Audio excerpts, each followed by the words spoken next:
안녕하세요. 캔들의 신입니다. 먼저 지난 관점 복귀해보면 비트코인이 고점을 뚫었을 때 불장으로 가는 파동이 아니라 오히려 이런 불규칙 플랫을 조심해야 된다고 말씀해 드렸고, 이 하락한 파동에서 좋게 보고 있었던 알트코인 대부분을 다 지정가로 매수를 했었죠. 제가 운영하는 캔들의 신전 그리고 명예의 신전에는 이 도지코인 같은 경우 매수 타점도 0.11에서 13 정도의 가장 많은 비중을 두겠다고 말씀해 드렸죠. 지난 방송에서 이 매수 인증을 전부 다 했습니다. 제가 공개 방송에서는 타점 공유를 정확히는 안 했지만 어느 정도 제가 보고 있는 관점에 대한 힌트는 드렸습니다. 언제냐? 바로 추석 연휴 기간 때 올렸던 좋은 알트 고르는 방법 영상이었죠. 이 영상에 잠깐 중반부를 보면 지금 4파가 여기서 끝나고 상승하는 5파 진행 중인지 아니면 4파가 덜 나왔는지 둘 중에 하나겠죠. 저는 덜 나왔다고 좀 보고 있습니다. 자, 그러면 만약에 얘가 여기까지 영상을 보시면 아시겠지만 도지의 카운팅을 이런 식으로 생각을 했는데 4가 여기서 끝났냐 아니면 한 번 더 내려갔느냐 둘 중 하나로 보고 있고, 저는 4파의 종점을 여기가 아니라 한 번 더 빼야 된다고 생각한다는 말씀을 추석 영상에서 드렸던 것 같습니다. 도지뿐만 아니라 보고 있었던 여러 코인들이 다 매수가 됐는데 지금 시점에서 저점이 나온 것인지 아니면 제가 추석 영상에서 최악의 시나리오라고 말씀드렸던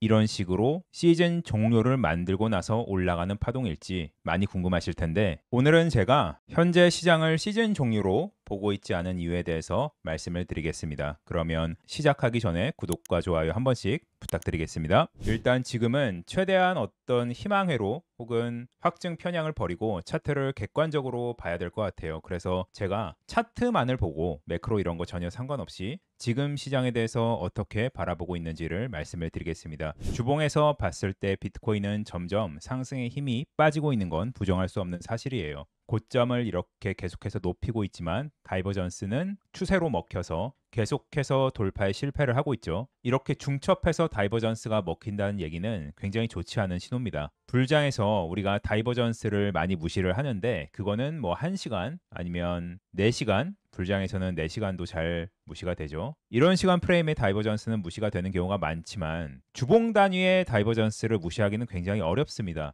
그만큼 시간 프레임이 높아질수록 신뢰도가 높다는 얘기죠. 그럼 지금 차트를 봤을 때 비트코인은 고점을 높이고는 있지만 상승에 대한 힘이 점점 고갈되고 있는 게 맞죠. 월봉으로 봐도 마찬가지입니다. 월봉 다이버전스가 21년 불장에서 이렇게 굉장히 좀 선명하게 뜨고 크게 하락을 했고, 지금 그 이후에 처음으로 월봉 다이버전스가 떴죠. 이런 식으로 고점을 높이는데 다이버전스는 낮아지는 현상이 발생을 했습니다. 그럼 지금 상황에서 고점이 이미 다 나왔다고 봐도 비트코인에서는 문제가 없는 거예요. 이게 지금 우리가 큰 시간 프레임에서 확인할 수 있는 좀 명확한 정보입니다. 자, 그럼 충분히 위험한 상황이 맞는데 저는 왜 아직도 시즌 종료가 아니라고 보고 있는지에 대해서 말씀을 드리겠습니다.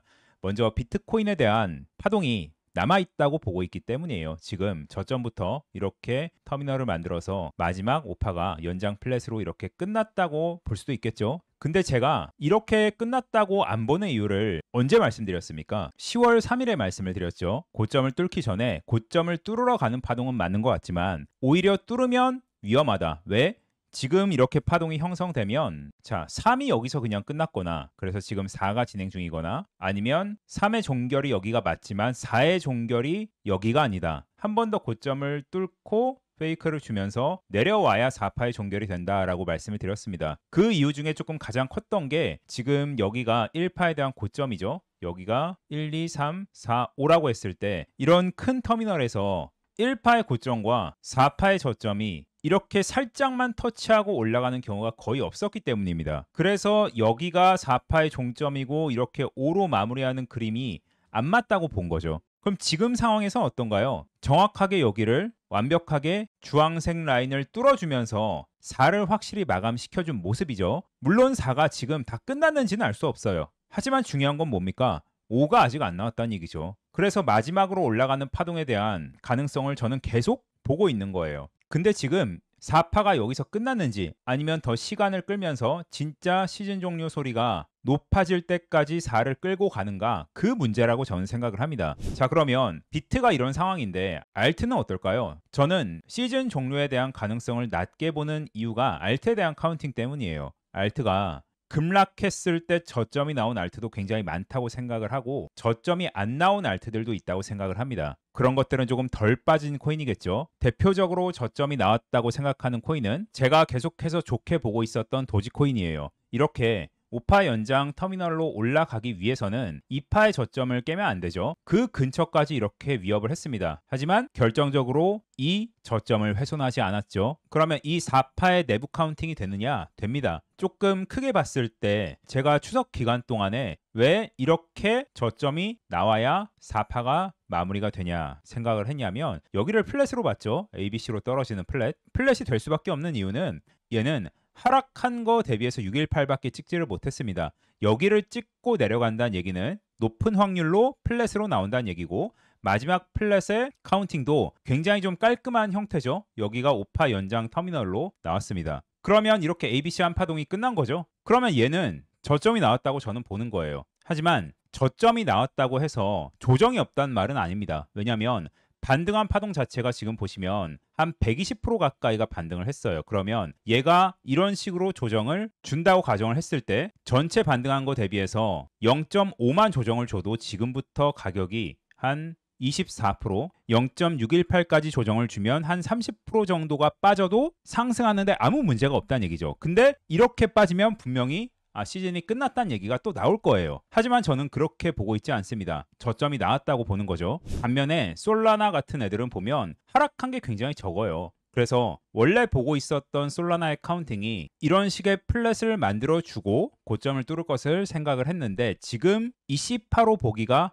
파형도 안 맞고 길이도 너무 짧습니다. 그래서 얘가 더 내려와서 마감을 해야 된다고 보고 있긴 해요. 이 관점에 맞춰 보면 아직 솔라나는 저점이 안 나온 코인에 해당이 되는 거죠. 그래서 저는 여기서 ABC의 C파에 해당되는 파형이 나와줄 거라고 예상을 좀 하고 있고 그렇게 보인다면 예상되는 지점에서 다시 한번 매수를 하겠습니다. 마지막으로 이더리움을 보면 만약에 시즌 종료라면 파동이 여기서 끝났다는 얘기죠. 어떻게 파동이 마무리가 되냐? 여기까지가 하나의 파동이고 A가 되겠죠. B가 여기 A, 여기 B, C에서 마무리가 된 거예요. 그러면 다음 C파 자리는 어디냐? $1000를 깰 겁니다. 근데 여기가 마지막에 C파로 끝났는가 아니면 여기가 마지막 C파를 만들어 줬는가 여기 상승 파동에서 C파에 해당하는 파형이 보여야겠죠. 즉 임펄스나 아니면 터미널이 보여야 되는데 자 여기를 제가 계속 어떻게 봤냐면 제 영상을 몇 달 전에 보신 분들은 처음에는 이렇게 1연장 임펄스를 생각을 했어요. 그러면 1연장 임펄스가 이게 맞다면 ABC에서 C가 될 수가 있겠죠. 임펄스 C파가 나온 거니까. 근데 저는 이게 1연장 임펄스가 아닌 것 같습니다. 왜 아닌 것 같냐면 자 이렇게 1연장으로 보려면 이렇게 파동이 나왔다는 얘기인데 이 마지막 5파를 보면 저는 파동을 여기에서 끊어야 된다고 보고 있어요. 1연장으로 봤을 때 여기서 끊는다면 자 여기 작은 파동 이게 임펄스가 나오면 안 되죠. 근데 여기를 확대를 해보면 여기가 굉장히 임펄스처럼 나왔습니다. 그 말은 뭐냐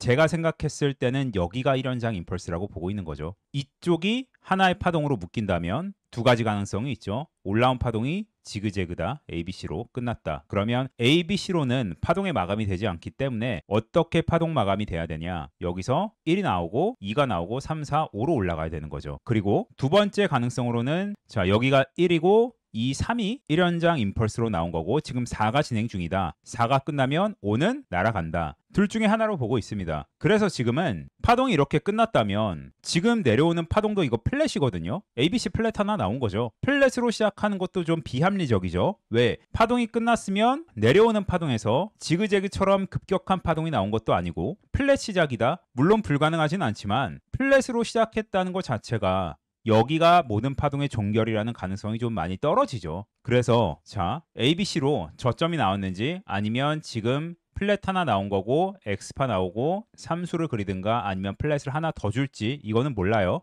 하지만 이렇게 가더라도 아마 연말 늦게나 내년으로 넘어갈 겁니다. 이렇게 가면 다음 파동은 상승한다는 얘기죠. 자 이렇게 알트코인에서 뭔가 파동의 종결이 된다는 것에 대한 힌트를 저는 좀 찾을 수가 없는 것 같습니다. 특히 이더리움이나 이런 메이저 알트들에서 시즌이 끝났다라는 어떤 힌트를 저는 찾지 못했습니다. 그래서 불장이 올 것이라고 저는 생각을 하고 있습니다. 자 그러면 오긴 오는데 어떻게 가면 개미들이 가장 힘들어할까? 그걸 생각해 보면 이렇게 플랫으로 파동이 마무리되고 바로 이렇게 올라가는 게 아니라 여기서 엑스파 조정 주고 또 플랫으로 뺀다든가 아니면 수렴을 한다든가, 이게 사실 개미들이 가장 힘들어하는 파동이에요. 왜냐하면 이렇게 수렴하는 동안 알트 안 오릅니다. 2021년에도 이 무제한 삼각 수렴 구간이 있었죠. 바로 여기였죠. 2달짜리 무제한 삼각 수렴. 여기서의 특징은 비트는 저점을 낮추지 않았지만 수렴을 하는 동안 알트는 저점을 깨는 알트가 굉장히 많이 나왔습니다. 비슷한 형태로 흘러간다면 저점 안 깨고 이렇게 수렴만 해도 제가 말씀드렸던 저점이 안 나온 것 같은 코인들은 저점을 깰 거고, 그러면 진짜 시즌이 끝났다라는 얘기가 나올 거예요. 저는 그때가 또 다른 기회라고 생각을 합니다. 저점을 안 깨고 수렴한다면 조금 더 명확해질 것이고, 만약에 저점을 깨서 플랫을 하나를 더 만든다면 아마 이런 식으로 나올 거예요. 90K 중반에서 후반 정도를 생각을 하고 있는데 이렇게 돼도 터미널을 만드는데 아무 문제가 없습니다. 4파에 0.618만 가도 98K죠. 아주 합리적인 조정폭이란 얘기예요. 쐐기를 만드는데도 문제가 없죠. 자, 그럼 오늘의 결론을 말씀드리면 비트코인이 점점 상승에 대한 동력이 빠지고 있는 건 맞지만, 첫째로 비트코인 파동이 남아있다. 둘째로 알트코인 파동은 끝나지 않았다. 마지막으로 비트의 종점이 여기가 아니라 한 번 더 플랫을 만들거나 수렴을 할 때 알트는 또 한 번 조정이 좀 세게 나올 수 있어서 시즌 종료 얘기가 더 많이 나오겠지만, 저는 그런 얘기가 많아지면 많아질수록 기회라고 생각을 한다. 이렇게 정리할 수 있겠습니다. 그래서 지금 여기서 저점 안 깨고 수렴을 하든가 아니면 명확한 플랫 같은 형태가 보인다면 제가 영상에서 다시 한번 말씀을 드리겠습니다. 그러면 오늘은 여기까지 말씀드리겠고, 추가적인 관점은 텔레그램에 업로드하도록 하겠습니다. 오늘도 시청해 주셔서 너무 감사드립니다.